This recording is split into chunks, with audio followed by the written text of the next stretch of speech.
Well, hello. I was at AutoZone the other day, and they had some Smith& and Wesson knives that they were closing out, and I was tempted, and I bought a couple to add to my collection. I have several Smith& and Wesson knives already, but every time I see them, I'm tempted because of the name brand, because of how they look.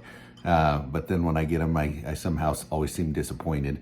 So you know where this video is going, but there is one that's better than the others, and there's a couple that I don't like at all. So we'll talk about that.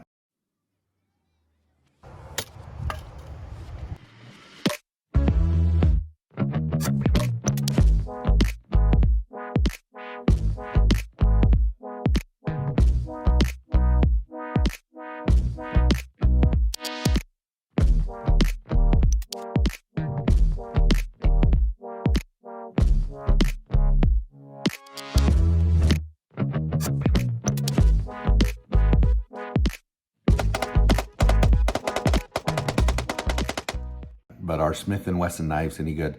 The truth is, Smith& and Wesson is a gun company. You know, they make great products. I have that Smith& and Wesson Victory pistol that I showed in another video.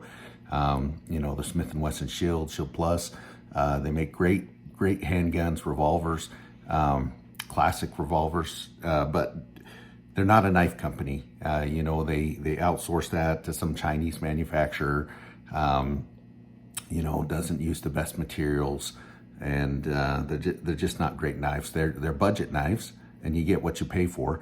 But there's so many, I guess you would say, fanboys on Amazon. You look at the reviews, and you know some of those Smith& and Wesson tactical knives are some of the highest rated knives on there, with lots of you know, high reviews, 4-star reviews.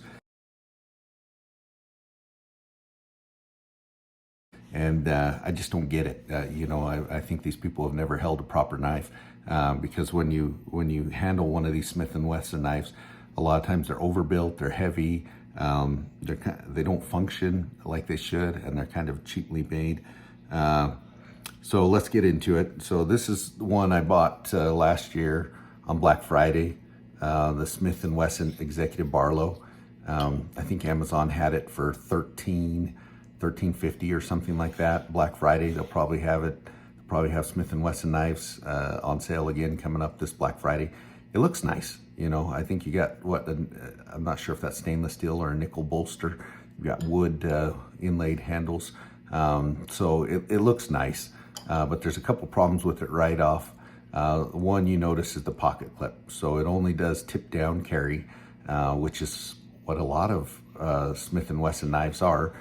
Which for a tactical knife, you think you would want it tip up carry, but they do tip down. It's non-reversible. You can only carry it the one way. And look at those screws on that pocket clip.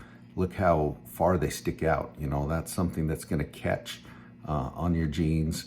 The pocket clip is sturdy, I'll give it that, and it does say Smith& and Wesson on it, so that's a nice touch. But the other problem is, so strike one is that it's tip down carry.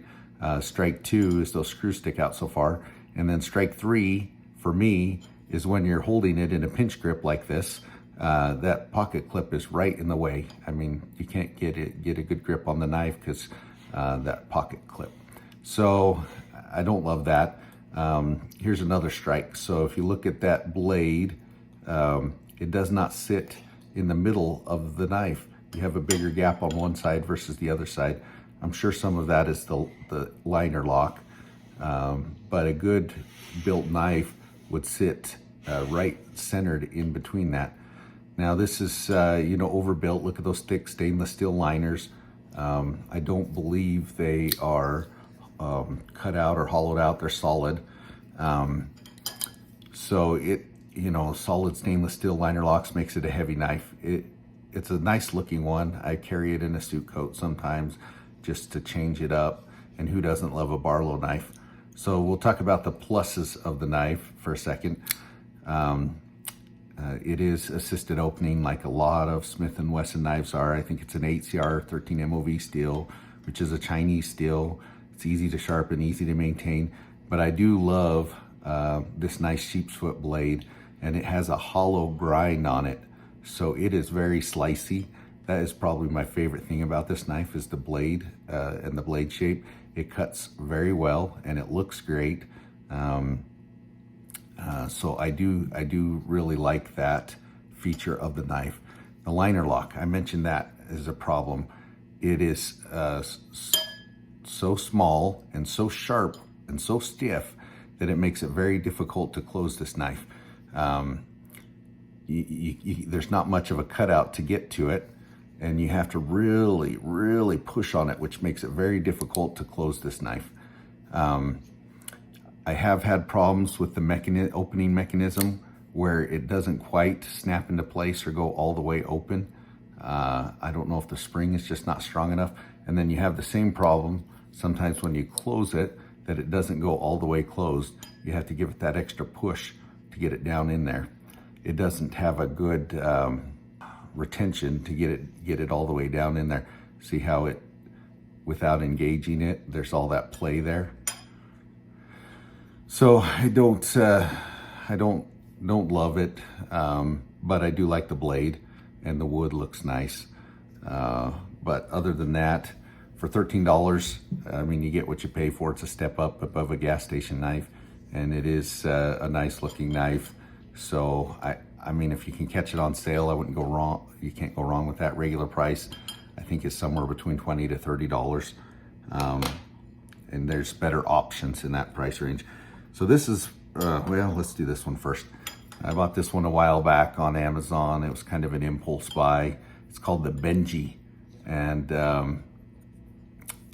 I think it's marketed as a keychain knife, but it does have this big clip here that you could maybe use as a money clip, which is probably how I would prefer to carry it because it's just way too big to be a keychain knife. It does have G10 on the one side, and it has some very thick stainless steel liners, just like the other one, that makes it very heavy, makes it too bulky, in my opinion, for a keychain knife. It does have the cap lifter there, so it could make like a good pub knife with a money clip. The clip's too big and it doesn't work to carry on your pocket, so it's not good for pocket carry or keychain carry, in my opinion. And the one problem I noticed with it was using this flipper tab. If you try to do it like a light switch or a push button, it doesn't work. What I found to get it to snap is you really have to get your finger out on the very tip and give it a good hard push, and then you can get it to snap. And it does have nice action once you figure out how to use that flipper tab. It kind of looks like a little dog with this little tail there. Maybe that's why they call it the Benji, I'm not sure. It's a cute name, and it is actually a well-built knife, just really weird. A really thick Tonto, and look how they get that Tonto down to that point. I mean, it just is all of a sudden drop off, which I think could make it kind of brittle. I'm not sure. Again, I think this was an 8CR stainless, so not a terrible knife. Just an okay knife. And you can get these on sale too. I think when I bought it, it was around that $13 price, which you'll find a lot of Smith & Wesson knives there. Regular price is probably closer to $16, $17. So here's the one that I hate the worst, and I wish I didn't. This is the Smith & Wesson Victory. I bought this because I have a Victory pistol and I wanted it to go along with it. So again, they were closing these out at AutoZone, and so I only paid $10 for this knife, and you can't really complain at that price point. A regular price was, I think, $22 or something like that. So you can't really complain, but it's stainless steel, again, a thick, heavy, chunky knife. But I'm not sure what this is. It just feels like a fine grit sandpaper. It's just glued on there. It looks like it might already be coming off, and it just feels really rough on your fingers. I'm sure it's to give you extra traction, but it feels rough. It's probably like a gun tape grip, but it's gonna eat up your pants. And I don't love that part of it. I do like the little Smith & Wesson logo there, because the same one on the pistol. So this will probably go in the gun bag with the pistol. Just to have a cool little knife that kind of matches the pistol. But again, tip down pocket carry, which and those terrible thumb screws on there, so not great. And then you've got terrible action on this. They've got a thumb stud, which is impossible. I mean, to open, you give it all your strength, and it tears up the tip of your finger trying to get it open with that thumb stud. It just doesn't work. There's such a strong detent closing it that you can't get past it. So they put a flipper tab on it. Does the flipper tab work? No. It only gets the knife open that far, no matter how you do it. It doesn't open the knife all the way. So you have the flipper tab to start opening it, and then you have the thumb stud to finish opening it. So it's a two-step to get it open, which is just terrible. I mean, why? Why would they do that? It's kind of an elongated drop tip point. Not bad, but you know, not great. Not the smoothest action, and requires two steps to open. So I don't love that knife. Probably won't carry it. It'll go in a bag. So before I get to the one that I kind of like, this diamond sharpener was also on sale. Kind of opens like a butterfly knife, but it's a little hard to get these plastic things open. They don't open very easily. They kind of lock into place. So it's a nice sharpener, 360 grit on one side, 600 on the other. You know, I've used it to sharpen up the knives, and it works just like it should. So good little pocket sharpener from Smith & Wesson. Kind of chunky, kind of thick, but it could be a good field sharpener to carry around. Again, it was on clearance, so I bought that as well. The Smith & Wesson knives generally don't come very sharp, not sharp enough to cut paper, you know, but it's an 8CR steel, so it's really easy to get sharp. And you just, you know, strop it a few times, or run it over a ceramic sharpener or a stone, and you'll have it sharpened in no time. And now with this diamond sharpener, that'll make a difference too. So this is the one that I probably think is the best out of the ones that I own. This is the Smith & Wesson Cleft.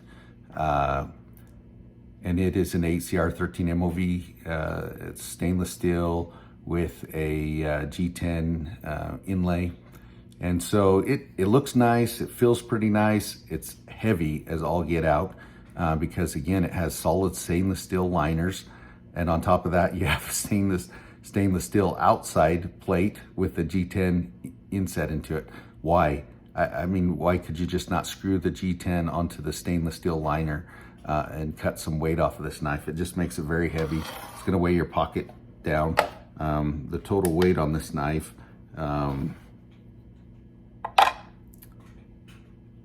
it's almost 6 ounces, 5.89 ounces. So it's a very heavy knife because of those stainless steel liners and the thick blade stock. It is an assisted opening knife, and this one actually, they got something right, tip up carry. So that's what most people would prefer. Now the pocket clip's not reversible, so you left-handed people are left out.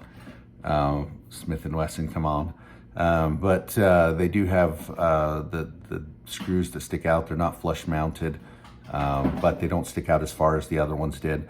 And this one is assisted, and the thumb stud actually works, so you can get it open. That's the only way to open it, is with the thumb stud.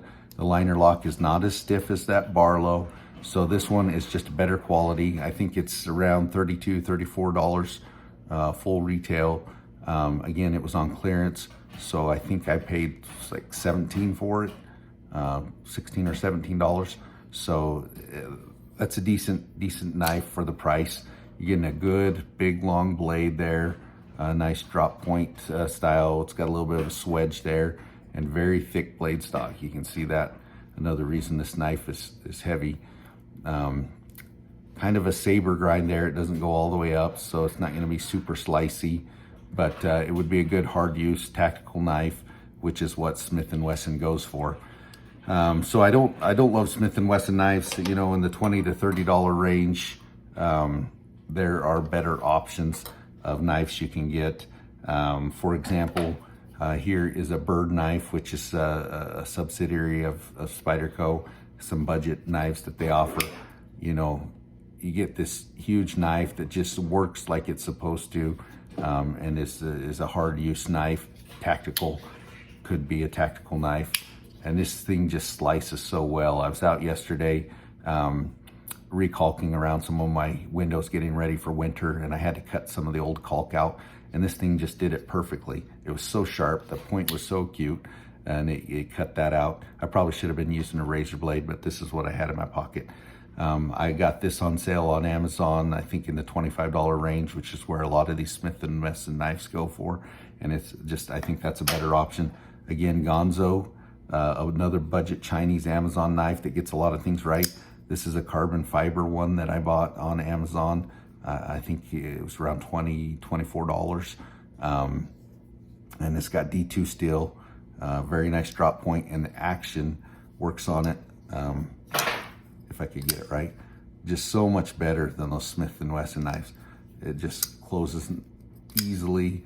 It's just a nice knife. If you're gonna buy a Chinese knife anyways, get one that works. Or even Kershaw, you know, there's an Eris. It's lighter than that Smith & Wesson cleft, and it's assisted just like it, and it is so much more snappy than that cleft. Here, let's do the cleft again. You hear that? Look at this Eris. And it doesn't weigh as much. This one weighs 4.54 compared to the cleft at 5.89. So it weighs an ounce less, but it's still solid. It's got solid steel, stainless steel frame lock there. So this is just a much harder knife with better action. And I think the regular price on these is around $35, which is comparable to what this cleft costs at full retail. And you're just getting a better knife. So Smith & Wesson, not a knife company, it's a gun company. They make good guns. They don't make great knives. I don't love them. I don't regret buying any of them, but you know, get them when they're on sale. Don't pay full retail for them. Favorite time of the episode when I get to tell a corny dad joke. This is actually a fun fact. I may not have told this before, something I learned off the National Geographic channel, but penguins actually have pretty elaborate death rituals. When a fellow penguin dies, they use their beaks and they chip holes in the ice, and then they walk around a circle around their fallen comrade, and they chant, "Freeze a jolly good fellow, freeze a jolly good fellow," and then they kick him in the ice hole.